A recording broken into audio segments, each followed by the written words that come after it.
Hey there everyone, this is Michael Dougal sharing with you 5 great nootropics that are going to boost dopamine levels, and at the end of the video I'm going to share with you which one of them is my favorite. Why is dopamine important? You see, dopamine is the neurotransmitter that is responsible for you being motivated, for you to actually want to achieve something, because you understand that if you execute a specific task, it will yield a specific outcome. You can even be so bold to say in some cases that the higher the dopamine levels, the higher the work ethic is, but having low dopamine levels often means tiredness, often means a lack of ambition during the day, having brain fog, and often having bad lapses of lack of concentration. You're going to learn about 5 very popular nootropic supplements specifically for this purpose, their benefits, their side effects, and specifically how to take them. So the first nootropic supplement, again, keep in mind these are nootropics that are used to boost dopamine levels. I'm not saying they all work for me, but one of them that has worked for me is l-tyrosine. And l-tyrosine, I look at it as somewhat safe. It's not man-made, it's actually naturally occurring. It's an amino acid that's found in egg whites. It's also found in chicken breast, and when you take it independently of other amino acids, what happens is you actually feel a really good boost of concentration, because what happens is l-tyrosine, it's pretty much as direct as it gets, and that you ingest l-tyrosine and actually boost dopamine levels as a result. One good reason a lot of people use l-tyrosine is because often they want like a pick-me-up, they want that energy boost, but they don't want to take caffeine because of the fact that caffeine has a lot of negative side effects like jitters, like brain fog, like anxiety, and of course you have the energy crash. So I really like using it towards the end of the day. Let's say I don't want to have that caffeine because caffeine is going to keep me up at night and going to affect my sleep. I can ingest some l-tyrosine instead and then go out about completing my work. So it's like an energizing, stress relieving, good focused supplement. And so I use about 500 to 750 milligrams per serving. There's a couple ways in which people often use it. They sometimes actually use it pre-workout, because if you use it pre-workout, there is some research showing that it can help you achieve better workouts and actually help you to achieve better fat loss. Now, if you're using it pre-workout, you can get away with taking a little bit more. So I would typically ingest like 1 gram to 1.5 grams of l-tyrosine, and then I can expect it to actually boost my dopamine levels throughout the whole course of the day, which is good. So I'll typically do that early in the morning, and then throughout the day, depending on how I'm feeling, sometimes I'll use a little bit more l-tyrosine, and when I do that, I'll take a serving size of like 500 to 750 milligrams. And please understand that l-tyrosine, it's interesting because the effects are highly variable between 2 individuals. So what may work for me may not work for you, but it's nearly free of side effects. The only couple that you may want to be mindful of are slight anxiety, but that's to be expected with anything which is going to boost energy levels like l-tyrosine does,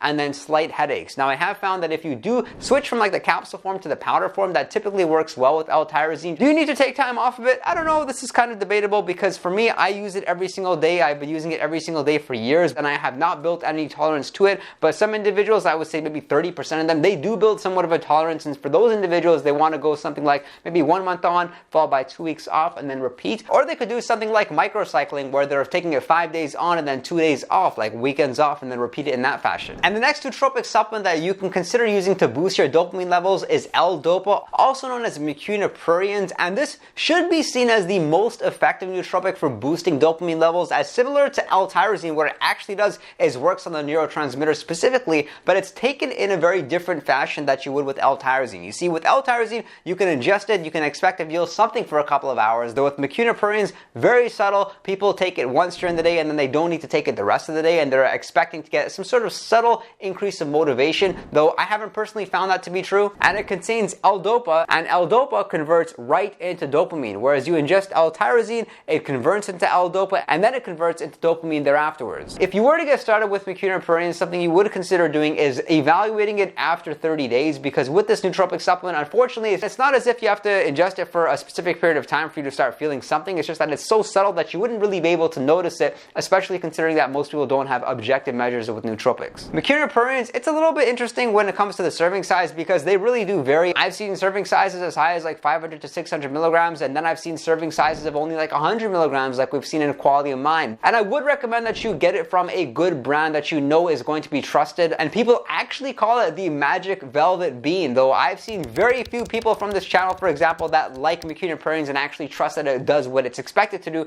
and boost their dopamine levels and help them with motivation. It's subtle, yet at the same time, I would actually be somewhat careful of potential withdrawals with this supplement, and that's because of the fact that I've seen quite a few anecdotes where people get off mucuna-pruriens and they don't really feel like how they felt even before they started taking mucuna-pruriens. It was like their motivation levels were here, then they started taking mucuna-pruriens, they had increased motivation, and then after mucuna-pruriens, their motivation was actually less than what it was when they first started taking it. The next nootropic supplement for boosting dopamine levels is bromantane. This one's been especially popular over the past year. People actually call it the nootropic supplement that's going to give infinite levels of motivation, and that it's going to allow us to be able to avoid caffeine forever. there's some pretty strong claims with this supplement.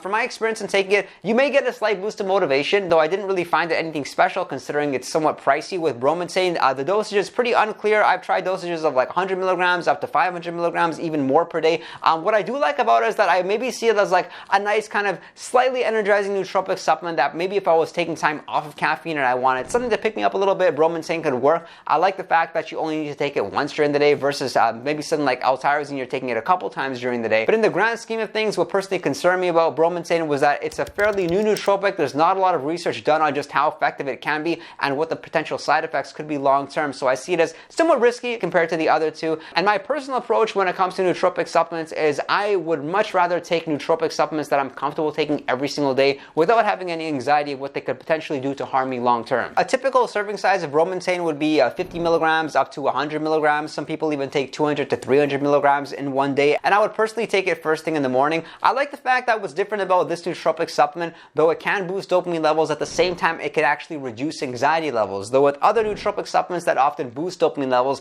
there's a little bit of anxiety that's paired along with it. And for my many days of using bromotain, I didn't personally notice any side effects, and I also didn't notice any withdrawals taking place once I got off of it. But what was interesting about bromotain was I noticed a slight appetite blunting, like it was somewhat stimulatory, yet at the same time it won't keep you up at night like caffeine would. The next nootropic supplement is modafinil. People either love it or they hate it. I'm somebody that actually uses modafinil twice a week, and I can expect to get a really good boost of motivation and boost of energy levels, yet at the same time modafinil of course is known to have really bad anxiety along with it. It's very inconsistent. There's a lot of reasons why people don't use modafinil. However, although modafinil will boost dopamine levels, this is in no way going to be like a reliable supplement that you use every single day for you to consistently have your dopamine levels boosted. In fact, it's just going to hurt you long term because this is not a natural supplement. This is the furthest nootropic you can get away from being natural. And when you ingest it, yes, you feel stimulated. You kind of feel like how you would expect to feel on Adderall. Not that I've tried Adderall, but you suddenly feel very alert, very aroused. Now, does it make you more productive? That's debatable because of the fact, like with modafinil, your judgment is very offset. You don't really know what's important. You just have all this energy. And then along with that energy, what happens is you end up doing tasks that may not be the most efficient use of your time. For example, we know that delegation is important, and with modafinil, you'll be tempted to multitask. In fact, it's very hard to just single task and just be bored because modafinil makes it such that you're aroused and you want to be doing a lot of things at once. So yes, it boosts dopamine levels, but like I'm mentioning, it's very hard to actually concentrate on one thing. And then how I'm typically taking modafinil during those 2 days during the week would be taking 100 milligrams. I would take it about 60 minutes after waking up, and then I would get my workout in and I would have a fairly productive day there afterwards. And so for me, I like modafinil during those days because it just helps me tolerate them. And then as well, when you're jet lagged, modafinil is an especially good nootropic supplement because I can find that even with like 5 to 6 hours of sleep, I still have good energy levels. Mind you, I may not be operating well cognitively on all cylinders, but I do have the energy levels to go about my day as if I'm not sleep deprived. And that's actually how often is often used. It's for shift work. It's for people who are working nights and have a difficult time adjusting to that. Though I do not recommend modafinil. In fact, most people dislike modafinil more often than people like modafinil, and that's because as much as I could talk about the good things, I can spend even more time talking about the bad things with it, and that it's very inconsistent. Sometimes I use modafinil, I feel great. Sometimes I use modafinil and I have horrible anxiety. So if you're somebody that can't tolerate just the slightest bit of anxiety, you definitely want to stay away from modafinil because there's no getting around that. You just have to accept it. Fortunately, I'm somebody that sometimes when I'm anxious, I just perform better, so it works well for me. And the fifth nootropic supplement is N-acetyl l-tyrosine. And how this is different than l-tyrosine, although both of them of course are naturally occurring, N-acetyl l-tyrosine, it hits you a lot faster, though it hits you for a shorter duration. So when I use N-acetyl l-tyrosine, I can feel it typically within 10 minutes, whereas with l-tyrosine, I have to wait like 20 to 30 minutes. And how it feels is a slight boost of concentration, slight boost of energy, but it doesn't last long, maybe 30 to 60 minutes. So why people would choose N-acetyl l-tyrosine over l-tyrosine, I would have no idea, because l-tyrosine just works so much better. I think N-acetyl l-tyrosine is mostly marketing hype, and I often see it in different products. So a common serving size of N-acetyl l-tyrosine would be 350 milligrams per serving, whereas l-tyrosine is typically going to be more. Though something you could consider doing is combining both of them. Like let's say if you wanted something to hit you very fast and then you wanted something with a little bit of a delayed response, then mixing perhaps N-acetyl l-tyrosine and l-tyrosine together, specifically pre-workout, is a good practice that you can consider. What may be good about N-acetyl l-tyrosine is I personally don't feel as anxious as I do with l-tyrosine, and I also don't seem to get the same headaches that I sometimes experience from l-tyrosine. But that's because of course something I learned from nootropics is very often the more effective a supplement is, the stronger their associated side effects would be. But aside from nootropics, you definitely want to consider increasing your protein intake. There is great research showing that increasing your protein intake can as a result boost dopamine levels along with sunlight exposure and making sure that you're exercising often. If you did get value from this video, make sure to subscribe, drop a like, comment below what other nootropic supplement am I missing from this list. And if you'd like to chat with me one-on-one, you can do so on Patreon, or you can send me a direct message on Instagram. And be sure to visit our Discord server, which has a 24/7 chat room. We're answering questions in a time-sensitive fashion and having a whole lot of fun. I thank you for your interest in nootropics and look forward to seeing you next time.